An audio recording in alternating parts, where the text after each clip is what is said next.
Joining me now, right here, on set, the great Brian Kilmeade, Fox and Friends co-host and host of One Nation with Brian Kilmeade and the Brian Kilmeade radio show, Fox News Radio. Thank you, my friend. Thanks for having me. You know, I just want to talk to you about politics and the recent elections and Georgia and stuff. But then I decided I want to talk to you about this. Because how can a great country, seriously, how can a great country be satisfied with a pathetic 1.5% growth rate over long periods of time, which is what all the geniuses and the experts and the so-called economics profession keep telling us? I mean, to me, it's a scandal. It is. And what we have to do is, in layman's terms, not economic master's degrees terms, let the American people know that innovation is going to bring us. Did you just attack me? No, I'm just saying because not many people can keep up with when things start getting to macroeconomics and microeconomics. People go, okay, that's not my lane. Yeah. But people should understand they're all in. So if people understand too, the more you invest, the more you put time in, the more you put into this American capitalistic idea, the faster we can grow collectively. That's you right. need skin in the game, and that's to take a term from the senator from Florida, Rick Scott. That's what he's saying. Said, you got to start teaching people in high school. Hey, you know what? You want to work in a bike shop? You got to pay into the economy. You're part of this team. You're part of what's going to have us growing. You know, China is saying, you know, we want to grow at a certain amount % each year.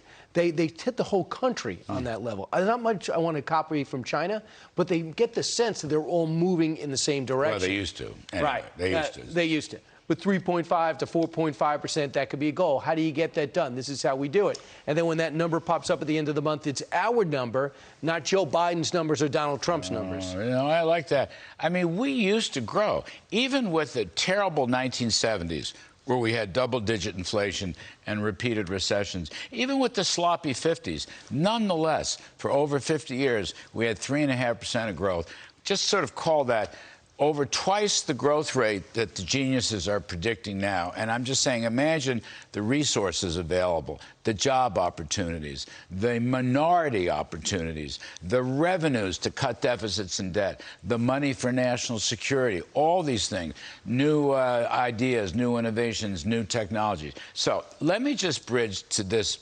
political point. Here's one of the things that worries me. I know the cavalry's coming. November. All right, I think so. I'm pretty sure. I could be wrong, but I'm pretty sure. Here's my worry. I hope they know what they're doing when they get there, and that they work on making this a greater, growthier America. You know, this is why Newt Gingrich is a very smart man with his contract with America back in 1994, which was transformational. We need that kind of thing, not just to win, Brian. I'm not suggesting so much as a platform to defeat the Democrats, but what they'll do if and when they do win, here's the legislative roadmap to make America greater. Well, a couple of things. Rick Scott put one out what he thought was one, and the Republicans are paying the price for it because they took certain elements of it, and they're saying, okay, this is what's going to happen if you elect these guys. I might not be great, but I'm better than these guys. You're right. When they get in, you hope they have a plan. But you know why Newt Gingrich's plan worked? Because Bill Clinton met him halfway. He did deals. Bill Clinton's a lot smarter than this guy, the current president of the office. Yes. He went in there and says, okay, how do I survive this? How do I excel? And what he did is he dealt with Newt Gingrich. Newt Gingrich ended up paying the price with his career because a lot of people think he overstepped on impeachment. But guess what else happened? Bill Clinton got 4 more years. I don't think Joe Biden's going to get 4 more years. But Joe Biden and the Republicans have to say, forget about 2024. If we get the power in the House and Senate, I want to get something done. Both sides have to sincerely look to get something done, or else it's going to be, what can I force the other guy to do to make him pay a political price in 2 more years when we have another election? We've tried that for the last 12. It hasn't really worked out for good for the country, and everybody's just gotten angrier. Well, I think you're right. Look, Joe Biden is no Bill Clinton. I mean, it's not even remote. But I'm coming back. Look, we had Kellyanne on set last night. We were all there, Kellyanne and I, and of course many others, with Newt developing the contract with America. And it was a good contract. It was good. It had very positive things. And it was different. Including welfare reform. So think of it this way. The GOP will win, right? And then they have celebrations the night they win. And then when they sober up the next morning or whenever they sober up, they have to sit around a table like this and figure out what do I do? What do I do? So, like, if they say Biden wants to spend $5 trillion on Build Back Better, and we want to spend $4 trillion, that's not good.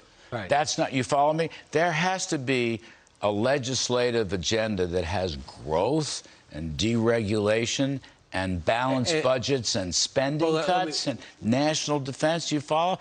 They got to figure out, I'm not going to use the phrase, but what the heck do we do now? A couple of things, Social Security, Medicare, Medicaid, Yes. and here's the issue. Yes. They hate old people. They want to take your Social Security again. Medicare, they want you to starve and fall over a cliff.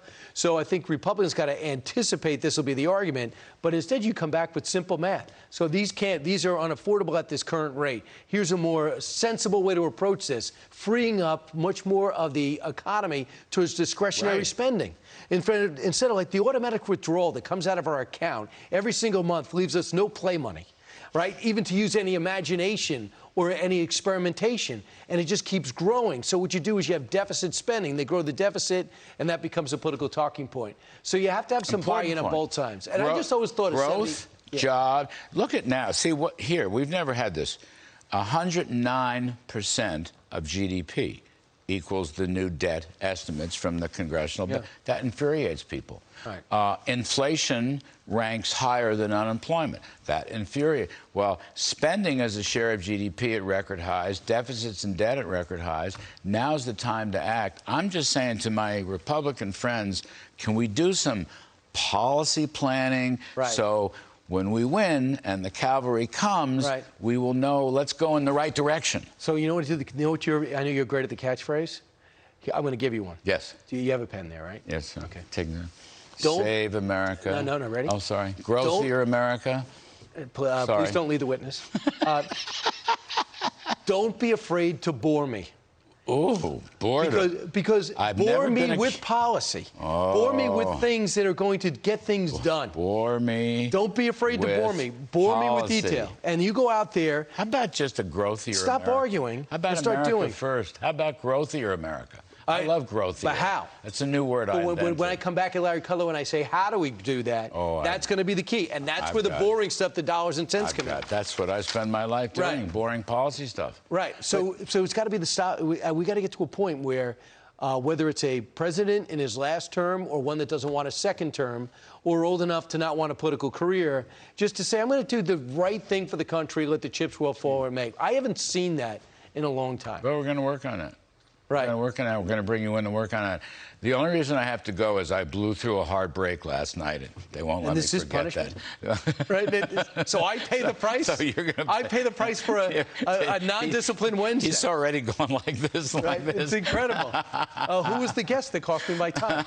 Or was it just Larry Kudlow? There were three people. It was actually 2 nights ago. Brian Kilmeade, he's the hardest working guy on TV. Catch Brian weekdays on Fox and Friends and The Brian Kilmeade Show on Fox News Radio and One Nation with Brian Kilmeade, Saturdays, 8 p.m. And he appears on Kudlow TV and Kudlow Radio.